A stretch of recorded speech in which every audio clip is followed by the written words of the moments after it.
Assalamualaikum warahmatullahi wabarakatuh. Pemirsa yang berbahagia, berjumpa kembali dengan saya, Deddy Kurniawan, dalam seri video tutorial pengembangan pembelajaran daring Universitas Jambi.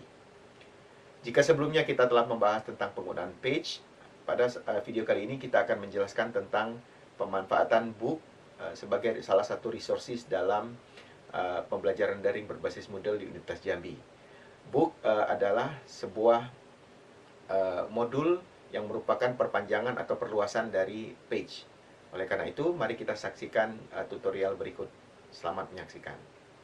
Tutorial 4, Resource Book.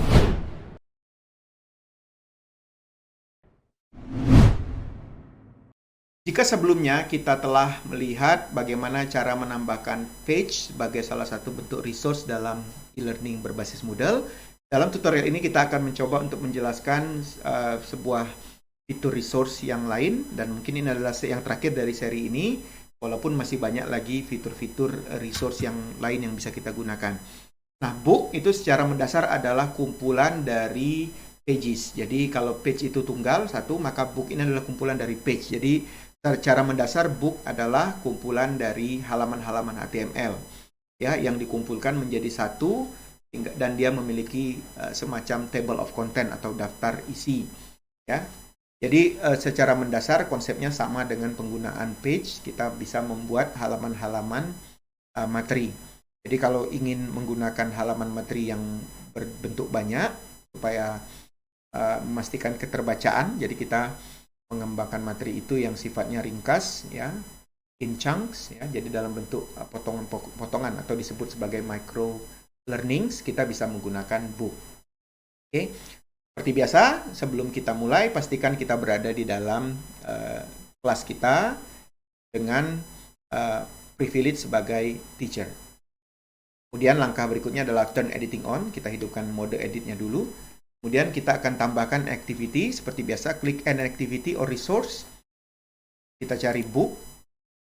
Nah, di sini kita kasih dulu nama. Jadi misalnya saya sebut misalnya book 1 ya. Description silakan diisi kalau mau ya, kalau tidak bisa diabaikan saja. Yang lain sama pengaturannya kurang lebih. Kemudian kita tinggal klik save and return to the course kalau kita mau lihat hasilnya, tampilan luarnya. Tapi saya akan menyarankan kita masuk ke display supaya kita bisa langsung mengisi bukunya. Jadi kita klik save and display ya.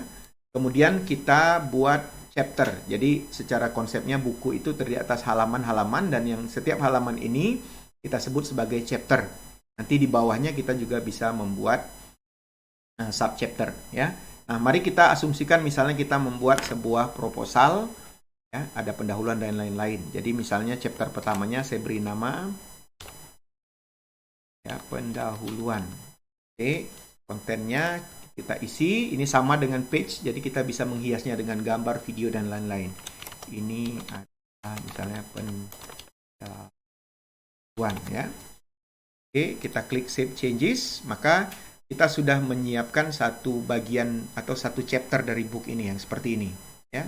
Jadi kita masuk ke book, kemudian di sini ada table of content.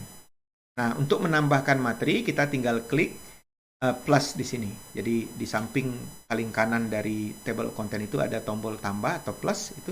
Kalau kita klik, dia akan masuk ke chapter 2 ya. Nah, kita sebut misalnya kajian pustaka ya. Oke, kita sebut sebagai kajian pustaka. Oke. Nah, kemudian kita klik save. Oh ya, isinya ya, kajian saya isi sederhana saja dulu untuk mencontohkan. Maka kita sudah mulai masuk ke halaman kedua. Seterusnya kita tambah klik misalnya metode penelitian ya. Kita klik dan seterusnya.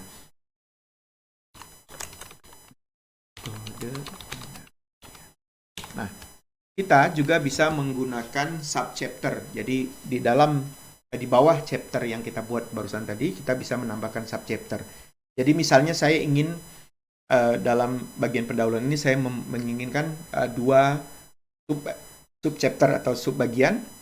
Caranya adalah tinggal klik plus di sini, ya. Kemudian kita tulis nama subchapternya, misalnya latar belakang, ya.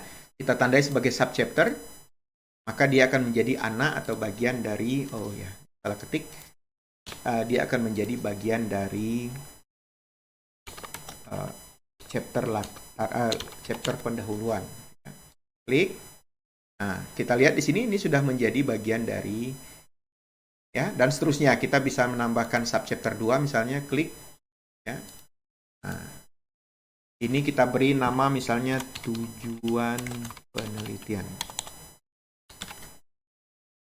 Terusnya, kalau kita ingin menjadikan halaman ini subchapter, maka kita tinggal centang subchapter, ya.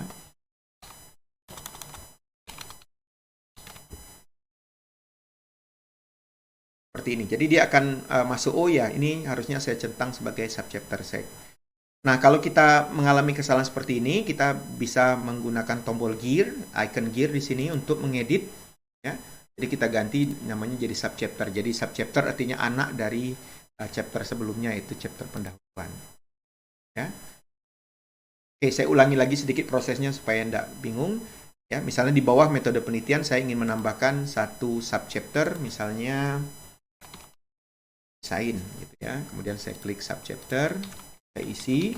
Jadi kita bisa menulis konten di sini cukup panjang sehingga kita bisa membuat sebuah materi yang berisi beberapa halaman, tapi dia tidak terlalu panjang, karena biasanya memang pembelajaran daring ini dicirikan dengan desain micro learning, di mana setiap bagian itu hanya membahas satu kelompok kecil informasi saja, jadi tidak terlalu luas, ya. Ini kira-kira. Kemudian kalau kita lihat di bagian table of content ini, kita bisa melihat beberapa icon, ya. Kita bisa pindahkan urutannya, ya. Kita bisa menghapusnya kalau mau, menyimpannya atau menyembunyikannya dengan mengklik tombol mata ini. Kita bisa menyimpannya sehingga dia tidak terlihat oleh siswa. Sehingga nanti kalau kita kembali ke halaman book ini, lihat booknya, ya, ini mereka akan mengakses halaman pertama pendahuluan, tapi di bawahnya ini, di sampingnya ini kita punya table of content atau daftar isi yang dapat digunakan untuk mengakses halaman per halaman sesuai kebutuhan. Jadi dibacanya itu tidak sekaligus, tapi menjadi bagian-bagian kecil. Nah, ini adalah cara yang bagus untuk mengemas pembelajaran sehingga dia menjadi sumber bacaan atau sumber belajar yang dapat dibaca atau dapat dikonsumsi secara bertahap. Nah, ini sudah kita tampilkan di sini, sudah kita matikan mode editnya, maka kita sudah menyiapkan satu book. Tentu saja ini adalah sebuah potensi yang sangat baik untuk kita mengembangkan materi. Saya pikir itu saja tutorial kita tentang resource book, dan seperti disampaikan tadi bahwa setelah ini masih ada lagi banyak fitur-fitur dari bentuk-bentuk resources yang bisa kita gunakan. Tetapi secara umum, keempat resource ini adalah bentuk resource yang paling sering kita manfaatkan di dalam proses pembelajaran. Demikian tutorial singkat saya. Demikianlah tutorial kali ini. Semoga bermanfaat dan dapat memperkaya keterampilan kita dalam pemanfaatan pembelajaran daring, khususnya dalam penambahan resources. Setelah ini kita akan juga menyaksikan video-video selanjutnya, di mana saya akan menjelaskan tentang penggunaan activities pada pembelajaran daring berbasis Moodle di Universitas Jambi. Demikian dari saya Deddy Kurniawan. Assalamualaikum warahmatullahi wabarakatuh.